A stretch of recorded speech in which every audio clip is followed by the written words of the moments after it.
오늘은 성금요일입니다. 예수님께서 고난을 받으시다가 십자가에서 돌아가신 날이죠.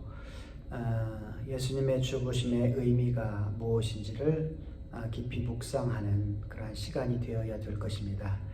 그런 마음으로 우리 같이 하나님 앞에 잠시 예배를 드리겠습니다. 기도하겠습니다. 하나님 아버지, 성금요일입니다. 예수님이 돌아가신 날입니다. 왜 예수님이 이 땅에 오셔서 고통을 당하시다 돌아가셔야 됐는지, 누구 때문인지, 무엇을 위함인지 우리가 깊이 묵상하면서 그 예수님을 나의 주님으로 영접하고 받아들이고 그 구원의 은혜와 감격을 하나님 품고 살아갈 수 있는 믿음의 사람들 다 되게 도와주옵소서. 이 시간도 주님을 찬양하고 또 주님의 음성을 듣고자 합니다. 말씀하여 주옵소서. 예수님의 이름으로 기도하옵나이다. 아멘. 우리 찬송 하나 같이 부르시겠습니다. 찬송가는요 149장입니다. 우리 찬송가 149장 주 달려 죽은 십자가라는 그러한 제목의 찬양입니다. 우리 함께 찬양합니다.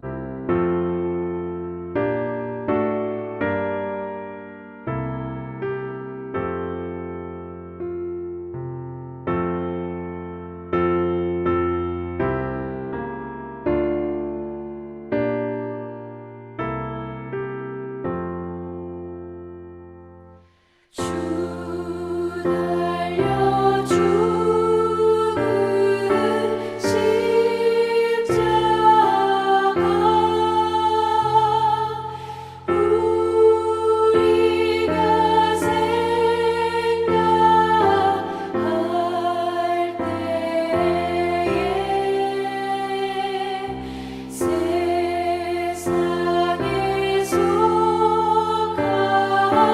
욕심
하나님 말씀은 누가복음 23장 말씀입니다.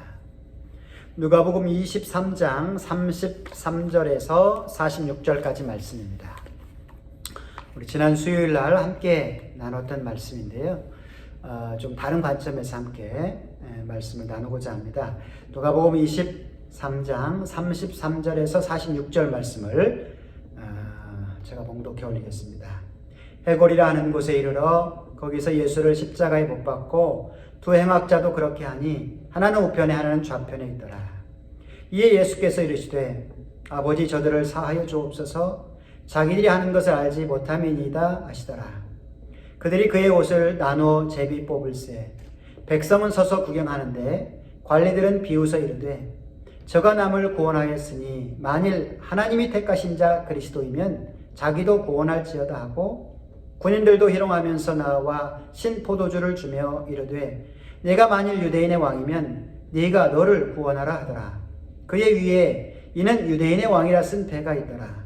달린 행악자 중 하나는 비방하여 이르되 내가 그리스도가 아니냐 너와 우리를 구원하라 하되 하나는 그 사람을 꾸짖어 이르되 내가 동일한 정죄를 받고서도 하나님을 두려워하지 아니하느냐 우리는 우리가 행한 일에 상당한 보응을 받는 것이니 이에 당연하거니와 이 사람이 행한 것은 옳지 않은 것이 없느니라 하시고 이르되 예수여 당신의 나라에 임하실 때에 나를 기억하소서 하니 예수께서 이르시되 내가 진실로 내게 이르노니 오늘 네가 나와 함께 낙원에 있으리라 하시니라. 때가 제6시쯤 되어 해가 빛을 잃고 온 땅에 어둠이 임하여 제9시까지 계속하며 성소의 휘장이 한가운데가 찢어지더라. 예수께서 큰 소리로 불러 이르시되 아버지 내 영혼을 내 아버지 손에 부탁하나이다 하고 이 말씀을 하신 후 숨지시니라. 아멘. 오늘 본문은 해골이라는 별명을 가진 그 이름을 가진 골고다 언덕에서 예수님이 십자가에 못 박히시는 장면입니다. 예수님 혼자 있었던 것은 아니고요. 양 옆에 두 명이 더 있었습니다. 이들이 어떤 죄를 지었는지는 기록이 없기 때문에 분명히 알 수는 없지만 오늘 본문은 두 명을 행악자다라고 기록해 놓고 있습니다. 그도 그럴 것이 당시 십자가에 처형을 당하는 것은 보통 흉악한 죄를 범하지 않고서는 안 되기 때문이었습니다. 예수님의 위대함은 오늘 본문 속에서도 다시 한번 빛을 발합니다. 당신을 십자가에 못 박는 사람을 향해서도 용서를 선포하고 계시기 때문입니다. 오늘 본문 34절에 보면 아버지 저들을 사하여 주옵소서 그리고 그 이유를 자기들이 하는 것을 알지 못하기 때문이다라고 말씀하고 있습니다. 이런 예수님의 모습을 보면서 우리 같으면 이런 상황 속에서 예수님처럼 용서를 선포할 수 있을까? 결코 쉽지 않을 것입니다. 물론 예수님과 같은 상황에서도 용서를 선포했던 사람이 없는 것은 아니었습니다.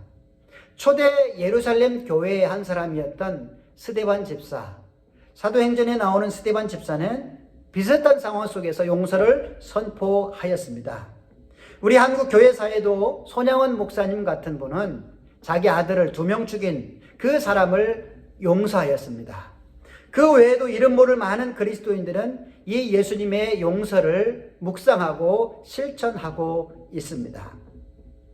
우리가 고난주간을 보내면서 특별히 오늘 예수님이 십자가에 돌아가신 성금요일을 보내면서 십자가에 매달리신 상태에서 선언하신 그 용서를 우리도 했으면 합니다.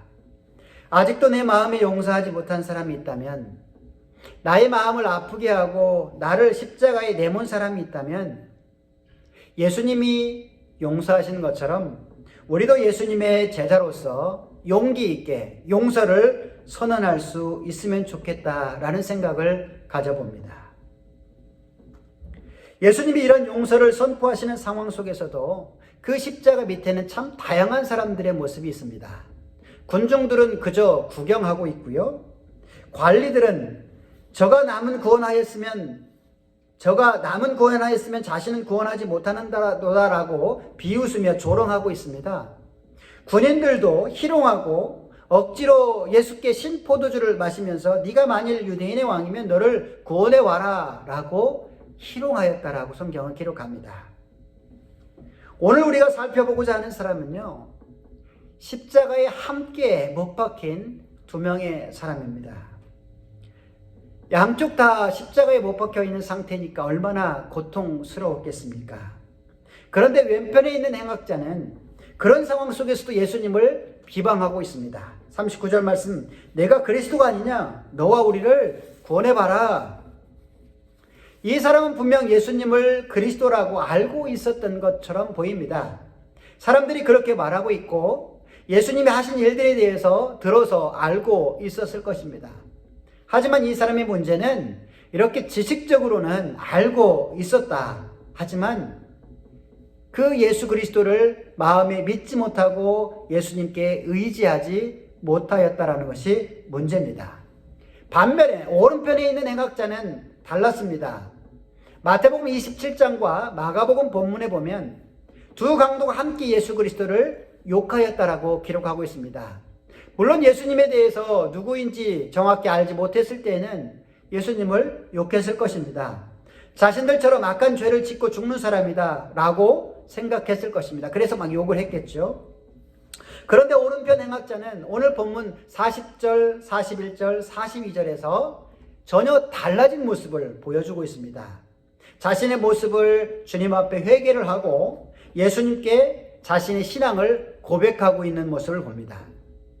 그렇다면 이 오른편에 있는 행악자가 가지고 있는 믿음은 어떤 믿음인가? 몇 가지를 정리해 보고자 합니다. 그 첫 번째는 이 오른편 행악자는 하나님을 두려워할 줄 알았던 사람이었습니다. 회개의 첫 걸음은 하나님을 두려워하는 데서 시작됩니다. 40절 말씀 보면 하나는 그 사람을 꾸짖어 이르되 내가 동일한 정죄를 받고도 하나님을 두려워하지 아니하느냐 하고 다른 편의 강도를 꾸짖었습니다. 이 사람은 자신의 육신의 생명이 끝나면 자신도 하나님의 심판대 앞에 서게 된다라는 사실을 깨달았을 것입니다. 그래서 자기 죄로 인해 하나님께 받게 될 심판을 생각하니까 두려움이 들지 않을 수 없었던 것이죠. 그래서 다른 편의 행악자에게 그렇게 얘기합니다. 야, 너 하나님 두렵지도 않아? 하나님이 보고 계시잖아 라고 그런 말을 했던 것이죠. 사실 세상에 많은 사람들이 또 우리가 왜 하나님을 제대로 섬기지 못하며 살아가고 있습니까? 하나님의 심판에 대한 그 두려움이 사실 많지 않기 때문에 그러합니다. 하나님의 심판대 앞에 선다라는 사실을 망각하며 살아가기 때문입니다. 우리가 하나님을 두려워하고 하나님을 경외하는 마음 잊지 말아야 할 것입니다. 두 번째로 이 오른편 행악자는 자기가 죄인인 것을 분명히 깨달았습니다. 41절 보면 우리는 우리가 행한 일에 상당한 마땅한 보응을 받는 것이니 이에 당연하지만 이렇게 말하고 있습니다.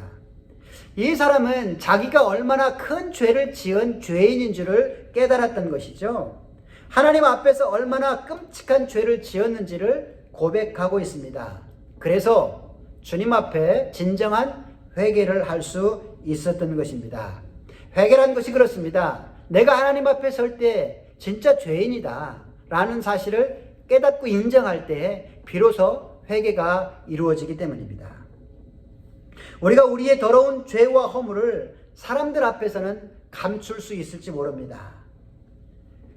하지만 불꽃 같은 눈으로 감찰하시는 하나님의 눈까지는 속일 수 없습니다. 이 사실을 우리가 안다면 하나님 앞에 나아갈 때 정직하게 우리의 연약함을, 우리의 죄됨을 고백하는 것이 필요합니다.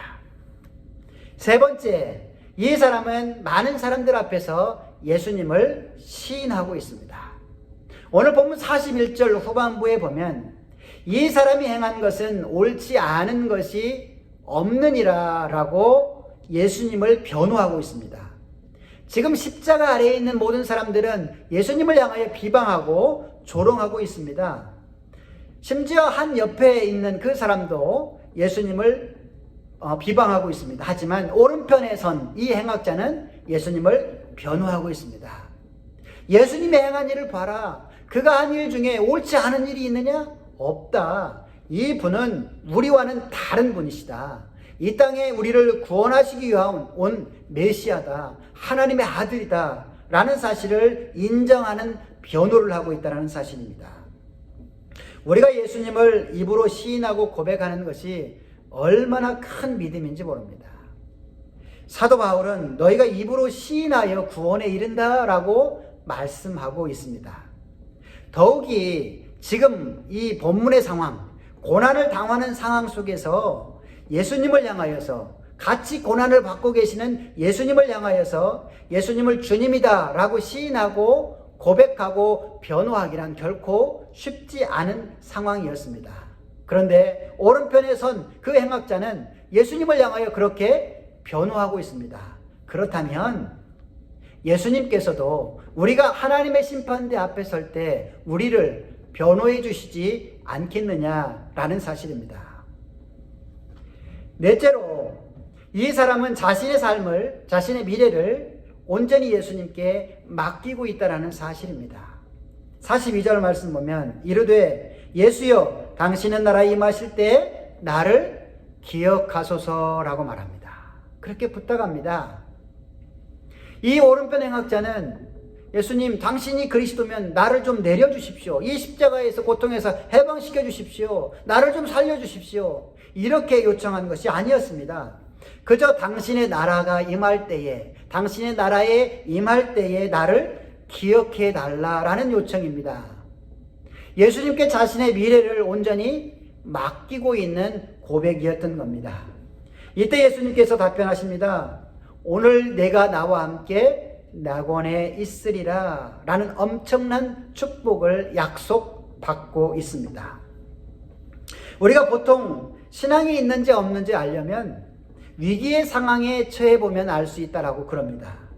대부분의 사람들은 그 고난의 상황에 처하게 되면 자신을 그렇게 만든 것에 대해서 원망하게 되고 또 그걸 해결할 수 없다라고 생각되면 절망하고 낙심하게 됩니다.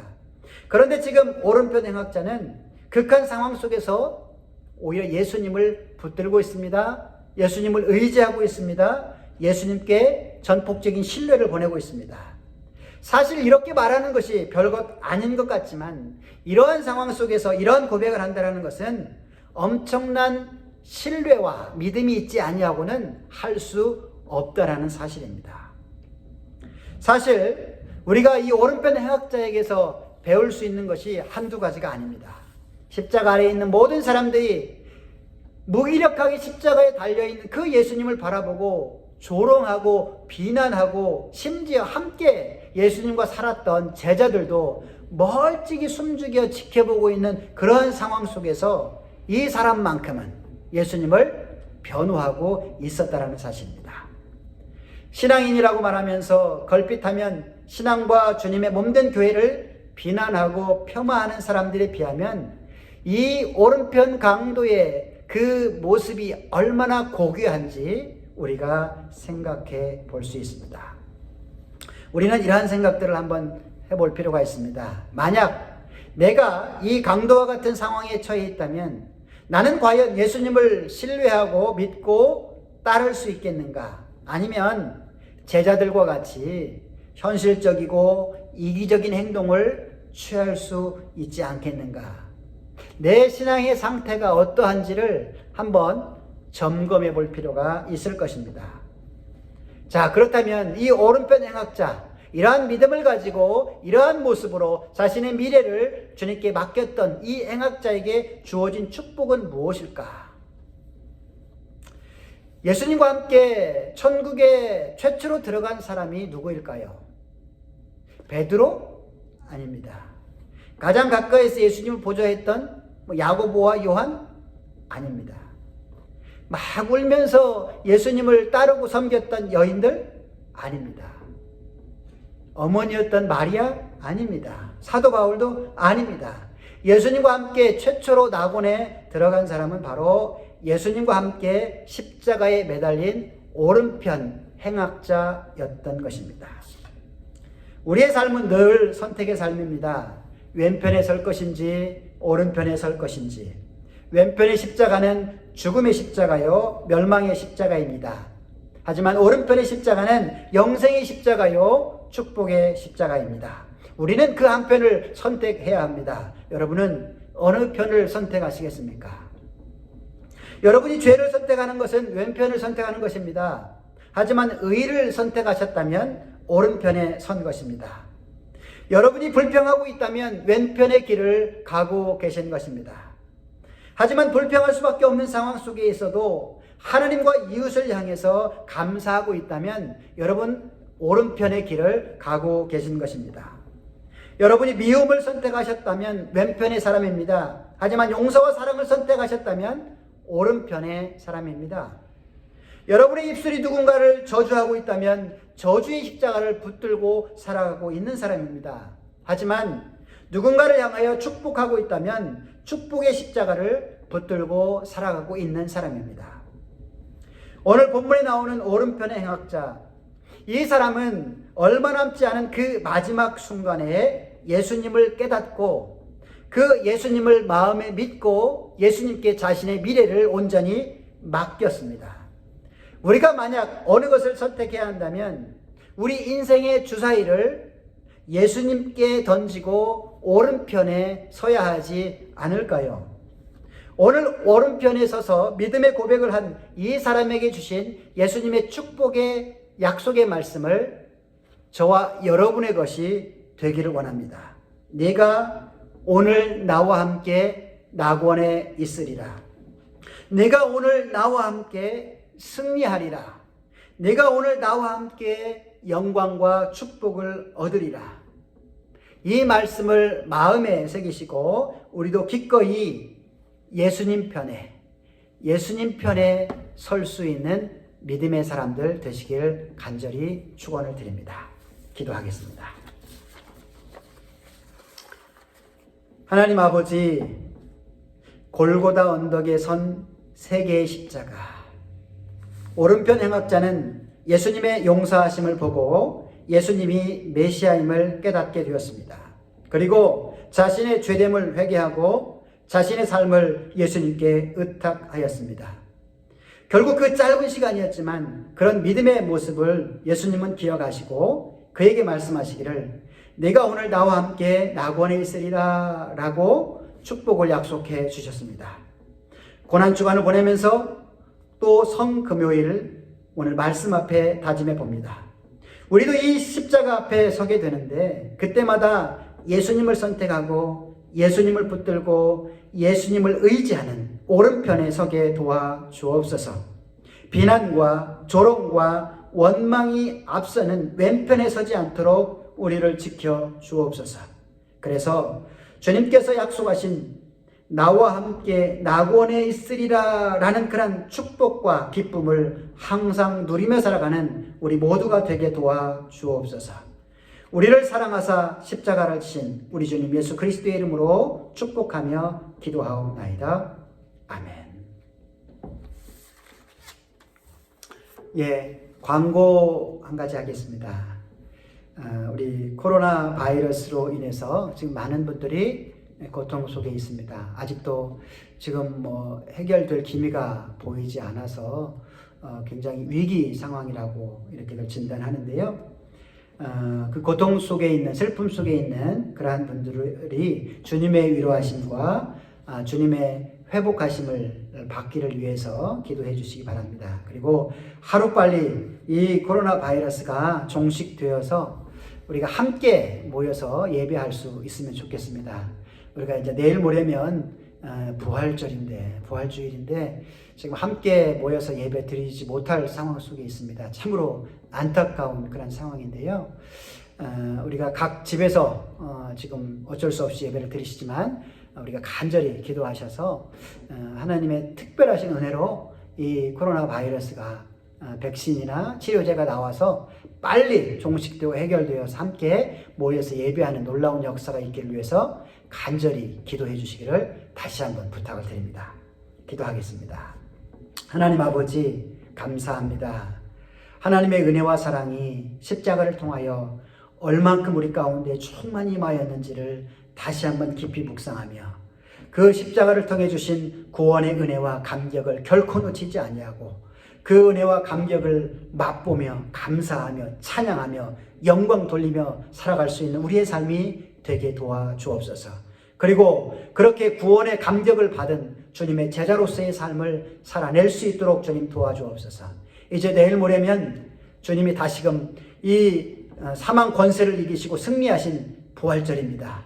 우리 마음속에 우리의 삶 속에 부활의 기쁨과 감격을 안고 살아갈 수 있도록 주님 지켜주시고 지금 코로나 바이러스로 인하여 어려움 속에 있는 이 땅에 있는 모든 사람들을 주님의 위로하심과 치료하심으로 지켜주시고 고쳐주시고 회복시켜 주옵소서. 하루빨리 종식되게 하여 주시며 함께 모여서 예배하고 찬양하며 영광 돌릴 수 있도록 주여 도와 주옵소서. 보호하여 주옵소서.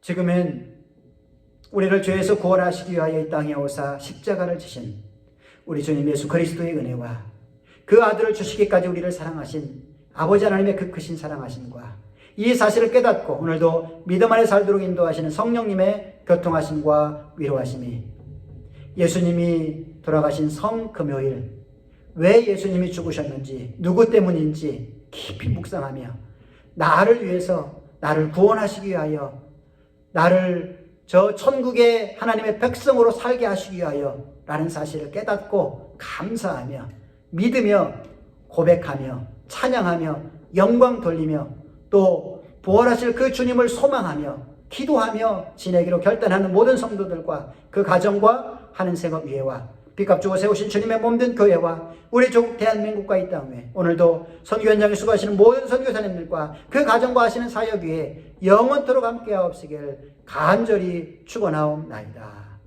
아멘.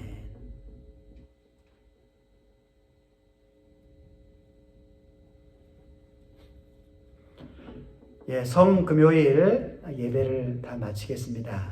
예, 가정에서 평안하시고 또 건강하시기를 다시 한번 바랍니다. 이상 마치겠습니다.